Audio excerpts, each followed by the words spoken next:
O God. Joshua chapter 5. Now when all the Amorite kings west of the Jordan, and all the Canaanite kings along the coast, heard how the Lord had dried up the Jordan before the Israelites until they had crossed over, their hearts melted in fear, and they no longer had the courage to face the Israelites. At that time the Lord said to Joshua, "Make flint knives, and circumcise the Israelites again."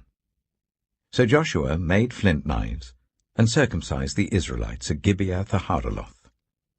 Now this is why he did so. All those who came out of Egypt, all the men of military age, died in the wilderness on the way after leaving Egypt. All the people that came out had been circumcised, but all the people born in the wilderness during the journey from Egypt had not. The Israelites had moved about in the wilderness for 40 years, until all the men who were of military age when they left Egypt had died, since they had not obeyed the Lord. For the Lord had sworn to them that they would not see the land that he had solemnly promised their ancestors to give us, a land flowing with milk and honey. So he raised up their sons in their place, and these were the ones Joshua circumcised. They were still uncircumcised because they had not been circumcised on the way. And after the whole nation had been circumcised, they remained where they were in camp until they were healed. Then the Lord said to Joshua, "Today I have rolled away the reproach of Egypt from you." So the place has been called Gilgal to this day. On the evening of the 14th day of the month, while camped at Gilgal on the plains of Jericho, the Israelites celebrated the Passover. The day after the Passover, that very day, they ate some of the produce of the land, unleavened bread and roasted grain. The manna stopped the day after they ate this food from the land. There was no longer any manna for the Israelites, but that year they ate the produce of Canaan. Now when Joshua was near Jericho, he looked up and saw a man standing in front of him with a drawn sword in his hand. Joshua went up to him and asked, "Are you for us or for our enemies?" "Neither," he replied, "but as commander of the army of the Lord I have now come." Then Joshua fell face down to the ground in reverence and asked him, "What message does my Lord have for his servant?" The commander of the Lord's army replied, "Take off your sandals, for the place where you are standing is holy." And Joshua did so. Joshua chapter 6. Now the gates of Jericho were securely barred because of the Israelites. No one went out, and no one came in. Then the Lord said to Joshua, "See, I have delivered Jericho into your hands along with its king and its fighting men. March round the city once with all the armed men. Do this for 6 days. Make 7 priests carry trumpets of ram's horns in front of the ark. On the 7th day, march round the city 7 times, with the priests blowing the trumpets. When you hear them sound a long blast on the trumpets, make the whole army give a loud shout. Then the wall of the city will collapse, and the army will go up, everyone straight in." So Joshua, son of Nun, called the priests and said to them, "Take up the ark of the covenant of the Lord and make 7 priests carry trumpets in front of it." And he ordered the army, "Advance, march round the city with an armed guard going ahead of the ark of the Lord." When Joshua had spoken to the people, the 7 priests carrying the 7 trumpets before the Lord went forwards, blowing their trumpets, and the ark of the Lord's covenant followed them. The armed guard marched ahead of the priests who blew the trumpets, and the rear guard followed the ark. All this time the trumpets were sounding. But Joshua had commanded the army, "Do not give a war cry, do not raise your voices, do not say a word, until the day I tell you to shout. Then shout." So he had the ark of the Lord carried round the city, circling it once. Then the army returned to camp and spent the night there. Joshua got up early the next morning, and the priests took up the ark of the Lord. The 7 priests carrying the 7 trumpets went forwards, marching before the ark of the Lord and blowing the trumpets. The armed men went ahead of them, and the rear guard followed the ark of the Lord while the trumpets kept sounding. So on the 2nd day they marched round the city once and returned to the camp. They did this for 6 days. On the 7th day they got up at daybreak and marched round the city 7 times in the same manner, except that on that day they circled the city 7 times. The 7th time round, when the priests sounded the trumpet blast, Joshua commanded the army, "Shout, for the Lord has given you the city." The city and all that is in it are to be devoted to the Lord. Only Rahab the prostitute and all who are with her in her house shall be spared, because she hid the spies we sent.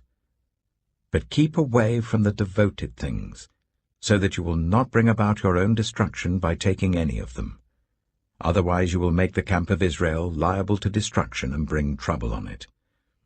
All the silver and gold and the articles of bronze and iron are sacred to the Lord and must go into his treasury. When the trumpet sounded, the army shouted, and at the sound of the trumpet, when the men gave a loud shout, the wall collapsed. So everyone charged straight in, and they took the city. They devoted the city to the Lord, and destroyed with the sword every living thing in it, men and women, young and old, cattle, sheep, and donkeys. Joshua said to the 2 men who had spied out the land, "Go into the prostitute's house and bring her out, and all who belong to her, in accordance with your oath to her."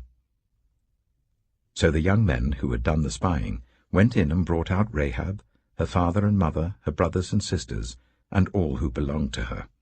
They brought out her entire family and put them in a place outside the camp of Israel. Then they burned the whole city and everything in it, but they put the silver and gold and the articles of bronze and iron into the treasury of the Lord's house. But Joshua spared Rahab the prostitute, with her family and all who belonged to her, because she hid the men Joshua had sent as spies to Jericho, and she lives among the Israelites to this day. At that time Joshua pronounced this solemn oath, "Cursed before the Lord is the one who undertakes to rebuild this city, Jericho. At the cost of his firstborn son he will lay its foundations. At the cost of his youngest he will set up its gates." So the Lord was with Joshua, and his fame spread throughout the land. Joshua chapter 7. But the Israelites were unfaithful in regard to the devoted things. Achan, son of Carmi, the son of Zimri, the son of Zerah, of the tribe of Judah, took some of them. So the Lord's anger burned against Israel. Now Joshua sent men from Jericho to Ai, which is near Beth-aven, to the east of Bethel, and told them, "Go up and spy out the region." So the men went up and spied out Ai. When they returned to Joshua, they said, "Not all the army will have to go up against Ai. Send 2,000 or 3,000 men to take it, and do not weary the whole army, for only a few people live there." So about 3,000 went up. But they were routed by the men of Ai, who killed about 36 of them. They chased the Israelites from the city gate as far as the stone quarries, and struck them down on the slopes. At this, the hearts of the people melted in fear and became like water. Then Joshua tore his clothes, and fell face down to the ground before the ark of the Lord, remaining there till evening. The elders of Israel did the same, and sprinkled dust on their heads.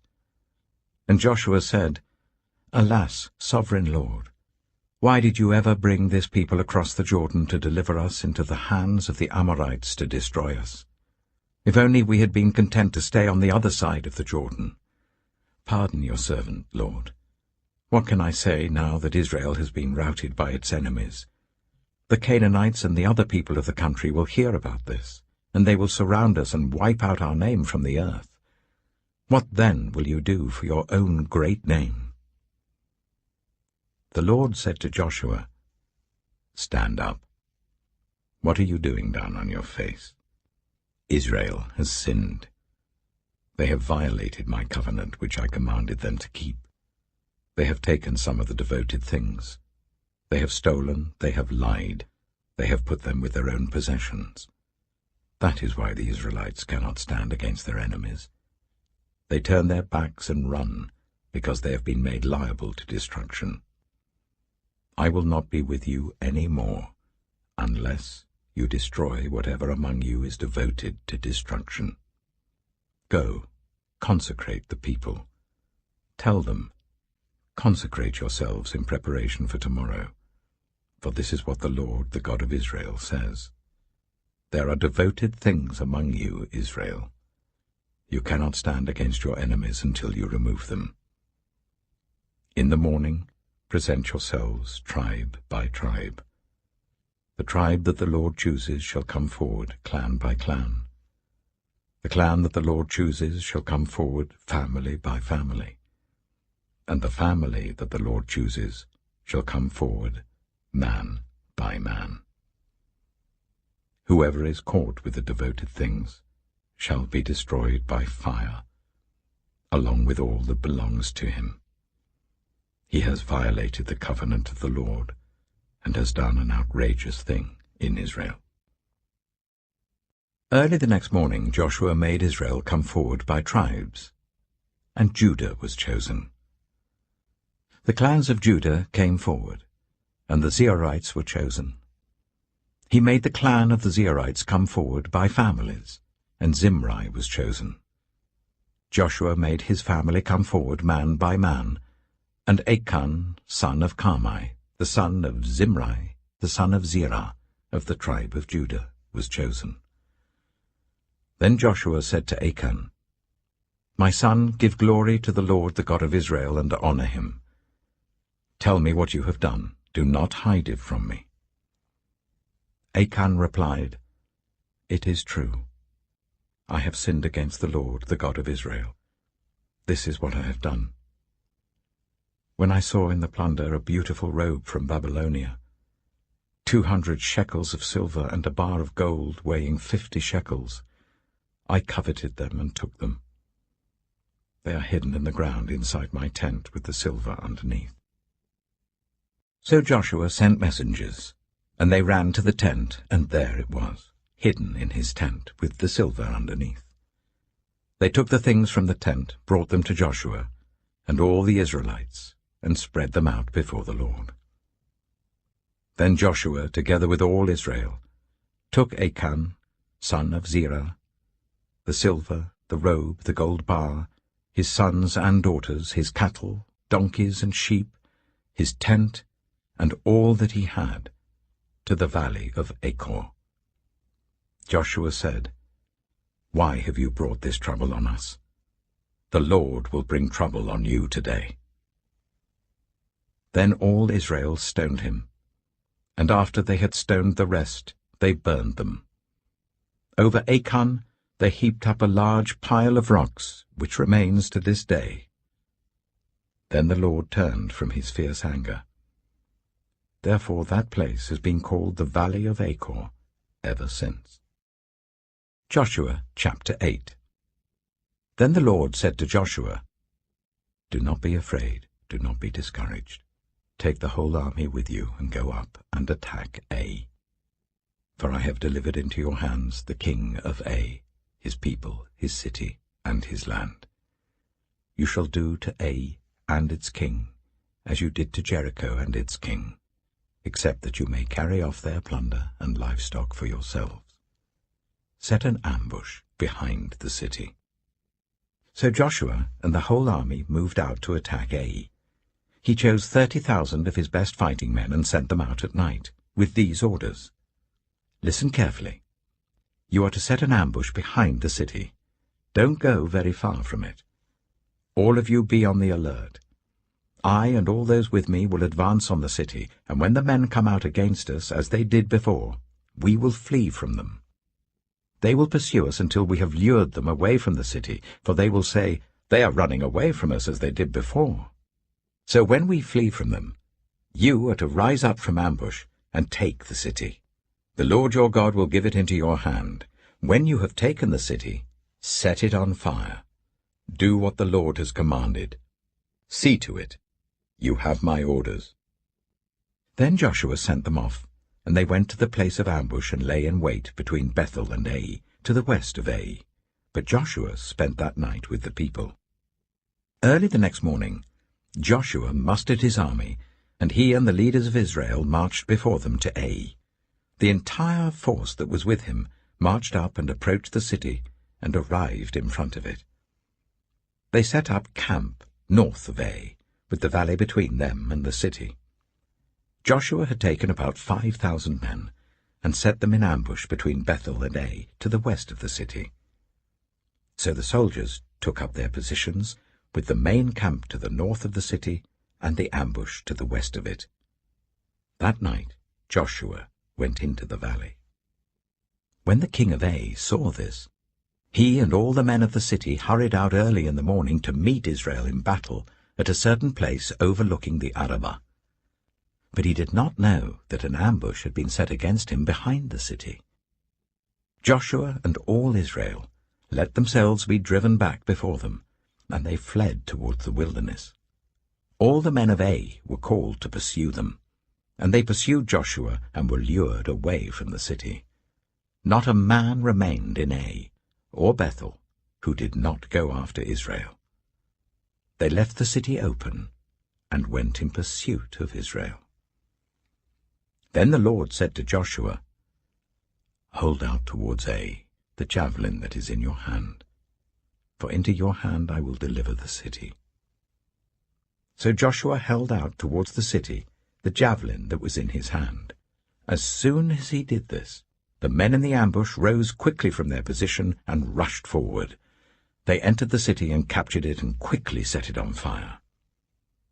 The men of Ai looked back and saw the smoke of the city rising up into the sky, but they had no chance to escape in any direction. The Israelites who had been fleeing towards the wilderness had turned back against their pursuers. For when Joshua and all Israel saw that the ambush had taken the city, and that smoke was going up from the city, they turned round and attacked the men of Ai. Those in the ambush also came out of the city against them, so that they were caught in the middle with Israelites on both sides. Israel cut them down, leaving them neither survivors nor fugitives. But they took the king of Ai alive and brought him to Joshua. When Israel had finished killing all the men of Ai in the fields and in the wilderness where they had chased them, and when every one of them had been put to the sword, all the Israelites returned to Ai and killed those who were in it. 12,000 men and women fell that day, all the people of Ai. For Joshua did not draw back the hand that held out his javelin until he had destroyed all who lived in Ai. But Israel did carry off for themselves the livestock and plunder of this city, as the Lord had instructed Joshua. So Joshua burned Ai, and made it a permanent heap of ruins, a desolate place to this day. He impaled the body of the king of Ai on a pole, and left it there until evening. At sunset, Joshua ordered them to take the body from the pole and throw it down at the entrance of the city gate. And they raised a large pile of rocks over it, which remains to this day. Then Joshua built on Mount Ebal an altar to the Lord, the God of Israel, as Moses the servant of the Lord had commanded the Israelites. He built it according to what is written in the book of the law of Moses, an altar of uncut stones, on which no iron tool had been used. On it they offered to the Lord burnt offerings and sacrificed fellowship offerings. There, in the presence of the Israelites, Joshua wrote on stones a copy of the law of Moses. All the Israelites, with their elders, officials, and judges, were standing on both sides of the Ark of the Covenant of the Lord, facing the Levitical priests who carried it. Both the foreigners living among them and the native-born were there.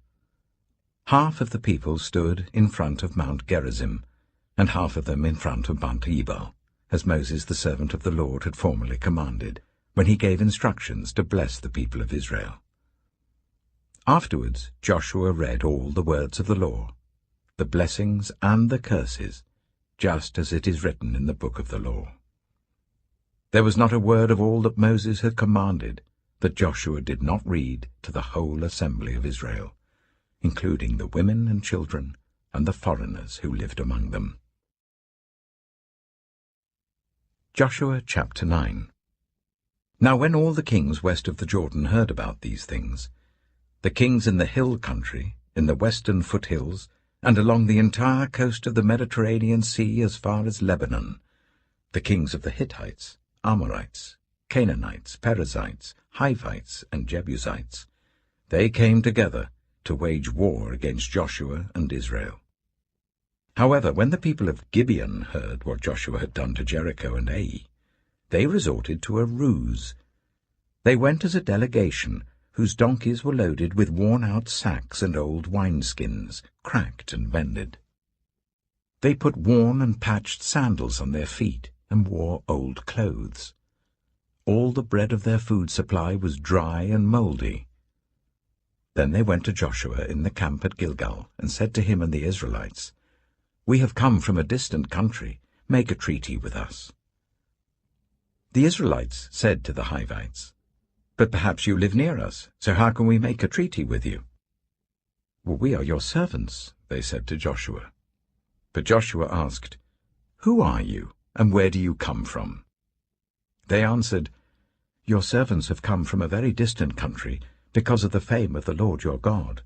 For we have heard reports of him, all that he did in Egypt, and all that he did to the 2 kings of the Amorites east of the Jordan, Sihon king of Heshbon, and Og king of Bashan, who reigned in Ashtaroth. And our elders and all those living in our country said to us, 'Take provisions for your journey, go and meet them, and say to them, We are your servants, make a treaty with us.' This bread of ours was warm when we packed it at home on the day we left to come to you. But now see how dry and mouldy it is. And these wineskins that we filled were new, but see how cracked they are. And our clothes and sandals are worn out by the very long journey."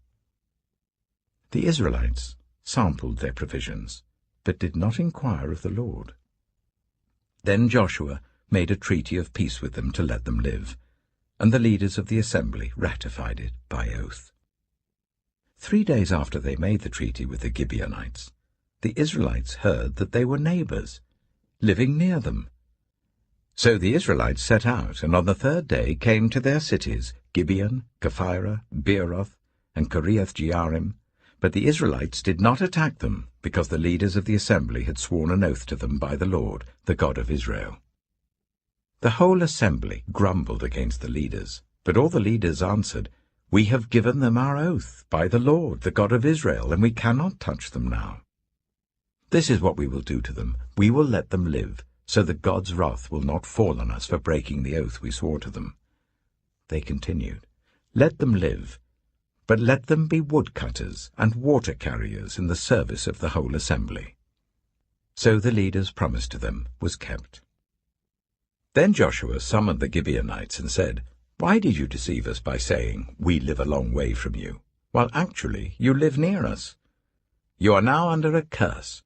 You will never be released from service as woodcutters and water carriers for the house of my God." They answered Joshua, "Your servants were clearly told how the Lord your God had commanded his servant Moses to give you the whole land and to wipe out all its inhabitants from before you.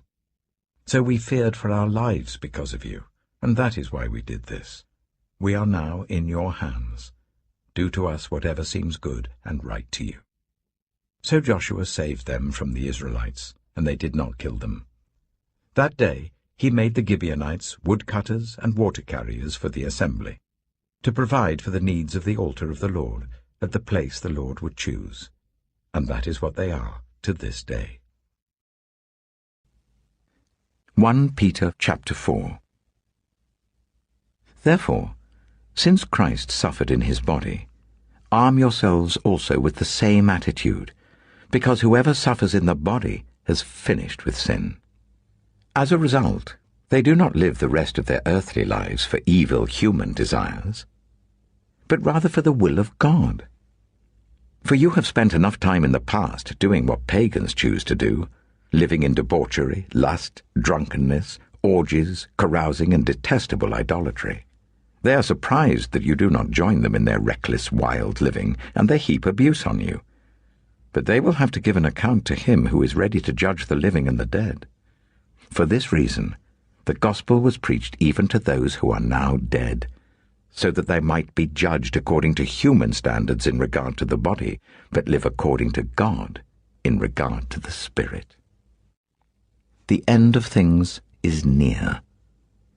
Therefore be alert and of sober mind, so that you may pray. Above all, love each other deeply, because love covers over a multitude of sins. Offer hospitality to one another without grumbling. Each of you should use whatever gift you have received to serve others, as faithful stewards of God's grace in its various forms. If anyone speaks, they should do so as one who speaks the very words of God. If anyone serves, they should do so with the strength God provides, so that in all things God may be praised through Jesus Christ. To him be the glory and the power for ever and ever. Amen.